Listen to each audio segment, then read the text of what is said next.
Assalamualaikum warahmatullahi wabarakatuh. Alhamdulillahirabbil alamin. Bertemu kembali dengan saya Ratna Haryaningsih di channel Ngaji Bareng 04. Kali ini kita akan mengurai tajwid surah Al-Maidah ayat 54 bagian pertama. Disimak sampai akhir karena nanti di ujung akan ada pertanyaan seputar tajwid. Dan jawaban pertanyaan hari kemarin akan ditemukan pada menit ke A'udzu billahi minasy syaithanir rajim. Bismillahirrahmanirrahim. Ya hukumnya adalah mad jaiz munfasil. Karena ada mad tabi'i bertemu dengan hamzah dalam dua kata. Mad tabi'inya adalah fathah panjang pada kata ya yang artinya hai.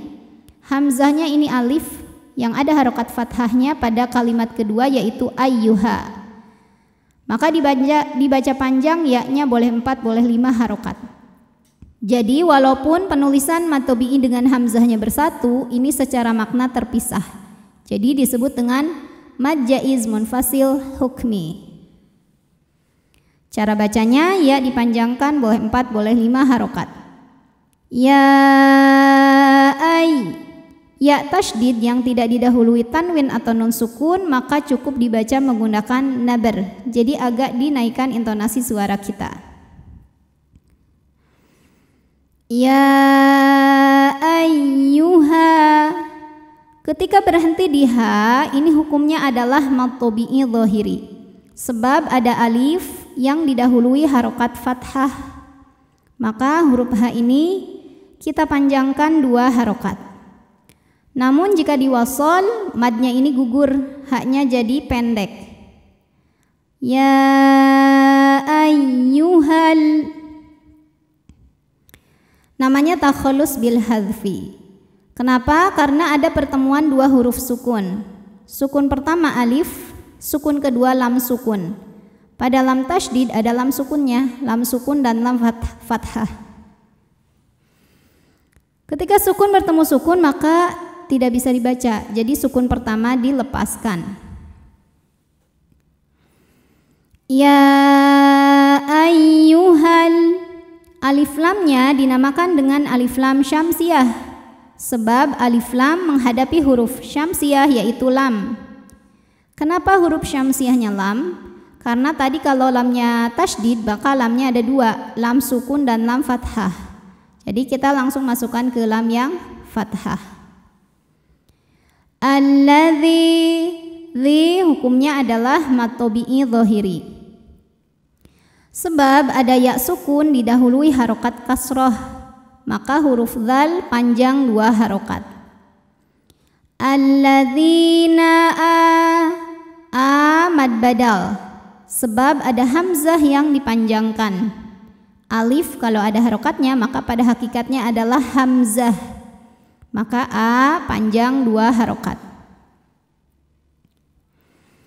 Amanu. Nu hukumnya adalah mad tabi'i dhahiri.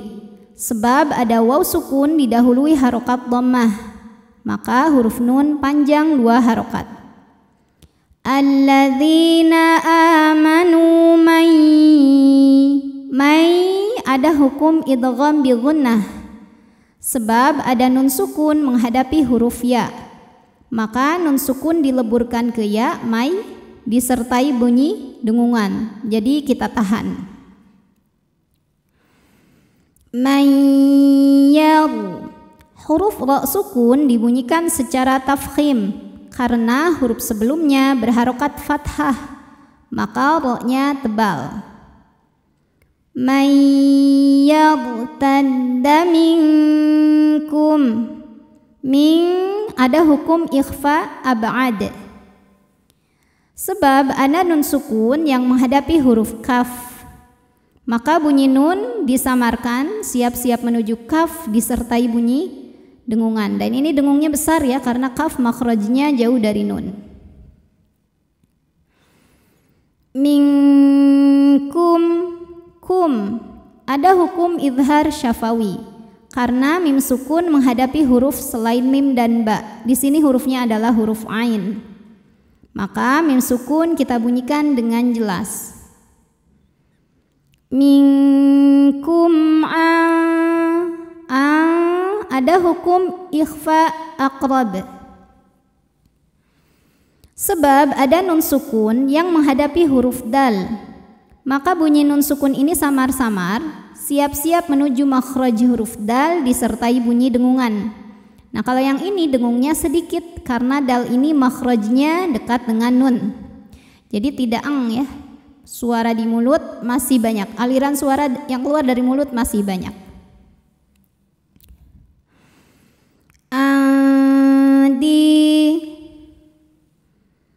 Di hukumnya adalah mad tabi'i zahiri. Sebab ada ya sukun didahului harokat kasrah. Maka huruf dal yang berharokat kasrah kita panjangkan sepanjang 2 harokat. Dinihi, hi hukumnya adalah mad silah qasirah. Sebab ada hak dhamir, hak yang bentuknya seperti ini, diapit 2 huruf hidup yaitu nun dan fa, tidak ada yang sukun sebelum dan setelahnya, dan setelahnya bukan hamzah, bukan a, bukan i, bukan u. Maka hak dhamir ini kita panjangkan 2 harokat saja. Adinihi fasau, sau ada harfulin. Sebab ada waw sukun didahului harokat fathah, maka dibacanya lembut atau lunak. Fasaufa ya, hamzah punya sifat dari segi suara namanya syiddah, kuat ya, tertahan bunyinya saat kita tekan ke makhrajnya. Ya ti, kalau berhenti di ti hukumnya ini adalah mad tabi'i zahiri ya, karena huruf ini adalah huruf ya sukun. Ya sukun didahului harokat kasroh, maka panjang 2 harokat, ya'ti. Tapi panjangnya hanya saat berhenti saja. Kalau wasal jadi pendek, gugur madnya, namanya takhallus bil hadfi. Kenapa? Karena ada pertemuan 2 sukun. Sukun pertama ya sukun, sukun kedua lam sukun. Sukun bertemu sukun tidak bisa dibaca sehingga sukun pertama dilepaskan. Jadi kalau wasal tinggal punya ya pendek. Ya'tillah, lam pada lafaz Allah dibunyikan secara tartik karena harokat huruf sebelumnya berbaris kasroh, maka lamnya ini tipis. La, ya'tillah. Kemudian alif lamnya dinamakan dengan alif lam syamsiyah karena alif lam menghadapi huruf syamsiyah yaitu lam, maka alif lam tidak dibaca atau dinamakan dengan idgham syamsi. Ya'tillah, la mad arid li sukun karena mad tabi'i bertemu dengan huruf yang disukunkan karena waqaf. Mad tabi'inya adalah fathah panjang pada huruf lam, kemudian huruf yang disukunkannya adalah huruf ha. Maka lam dipanjangkan boleh 2, boleh 4 atau 6 harokat asal konsisten dalam sekali bacaan. Ya'tillah. A'udzu billahi minasy syaithanir rajim. Bismillahirrahmanirrahim.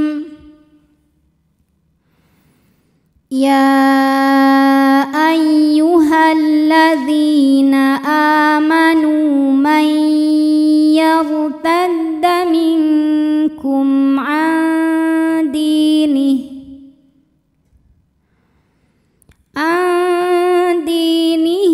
fasawfa ya'tillah. Pertanyaan hari ini, coba sebutkan nama hukum dari ha ini apabila disambung bacaannya ya, hukumnya apa, sebabnya apa, dan bagaimana cara membacanya. Shadaqallahul azim. Wabillahi taufiq wal hidayah. Wassalamualaikum warahmatullahi wabarakatuh.